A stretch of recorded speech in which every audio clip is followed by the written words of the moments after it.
ইন্নাকা লা তাহদি মান আহবাবতা ওয়ালাকিন্নাল্লাহ ইয়াহদি মান ইয়াশা। নবী, আপনি যাকে মহব্বত করেন, আপনি যাকে ভালোবাসেন, তাকে তো আপনি হেদায়েত দিতে পারবেন না। কারণ হেদায়েত আমি কোনো এমপির হাতে রাখি নাই, হেদায়েত কোনো মন্ত্রীর হাতে রাখি নাই, হেদায়েতরা আমি কোনো রাজা বাদশার হাতে রাখি নাই, হেদায়েত আমি কোনো নবী রাসূলদের হাতে রাখি নাই। একমাত্র আমি আল্লাহর হাতে হেদায়েত রেখেছি, যাকে ইচ্ছা তাকে আমি হেদায়েত দান করি।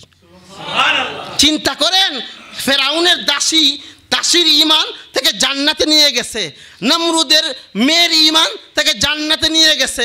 আর যুবক, তোমার ঈমান তোমাকে শীতের মধ্যে ফজরের নামাজের জন্য মসজিদে আনতে পারে না।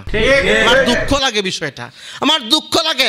ফেরাউনের দাসীর ঈমান থেকে জান্নাত পর্যন্ত নিয়ে গেছে, আমার আর আপনার ঈমান আমাকে আর আপনাকে মসজিদে নিয়ে আসতে পারে না। আমার ঈমান আর আপনার ঈমান কি পরিমাণ দুর্বল! আমার আর আপনার ঈমান আমাকে আর আপনাকে মুখে দাড়ি রাখাতে পারে না। তাহলে আমার আর আপনার ঈমান কি পরিমাণ ঈমান, আর তাদের ঈমান কি মজবুত ঈমান ছিল, একটু চিন্তা করে দেখবেন। অনেককে বলি দাড়ি রাখো না কেন, তোমার ঈমান তোমাকে দাড়ি রাখাতে পারে না। বলে, হুজুর দাড়ি রাখলে বুড়া বুড়া দেখা যায়, দাড়ি রাখলে মুরব্বি দেখা যায়। তাহলে আমি বলি, একটা কাজ করো, তোমার দাঁতগুলো ভেঙে ফেলো, একবার শিশু হয়ে যাবা।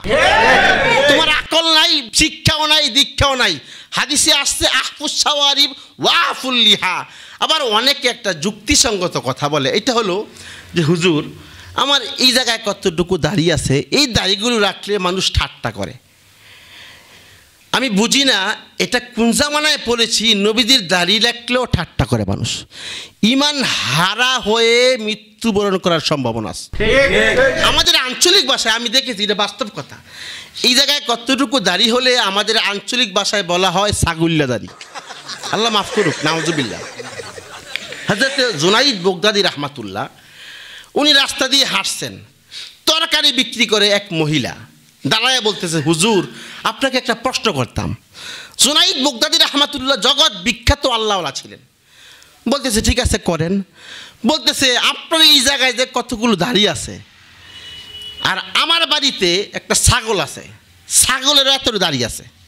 আমার বাড়িতে একটা ছাগল আছে, ছাগলের এই মুখের এই জায়গায় এতগুলো দাড়ি আছে। আমি বুঝতেছি না আপনার দাড়িটা উত্তম নাকি আমার ছাগলের দাড়িটা উত্তম। আমি হলে আর আপনি হলে কি রাগ করতাম। উনি বলতেছে যে তোমার প্রশ্নের জবাবটা আমি এখন দিতে পারবো না। মুরিদানরা বলতেছে, হুজুর বললেন কি? স্বাভাবিক একটা বেহুদা একটা প্রশ্ন করেছে, এটার উত্তর দিতে পারবেন না, খালি বলেন দুইটা ছল লাগায় আসি না। জুনাইদ বাগদাদী বলতেছে, দেখো আমি যদি এই মুহূর্তে মারা যাই, আমি যদি জাহান্নামী হই, তাহলে আমি বিশ্বাস করো এই ছাগলের দাড়ি চেয়ে আমার দাড়ি অনেক নিকৃষ্ট, আমি ছাগলের চেয়েও খারাপ। আর আল্লাহ যদি দয়া করে মায়া করে আমাকে জান্নাত দেয়, তাহলে ছাগলের দাড়ি চেয়ে আমার দাড়িটা উত্তম। তো একটা কাজ করো, আল্লাহর কাছে দোয়া করলেন, আল্লাহ তুমি তো সবই করতে পারো, আমার মৃত্যুর পর আমাকে অল্প সময়ের জন্য আবার রূহটা ফিরিয়ে দিবা। আর মুরিদদেরকে বলতেছে, আমার মৃত্যুর পর ওই বুড়ির বাড়ির সামনের দিক দিয়ে নিয়ে যাবা কবরের দিকে। ঠিক আছে, কিছুদিন পরে মারা গেছে।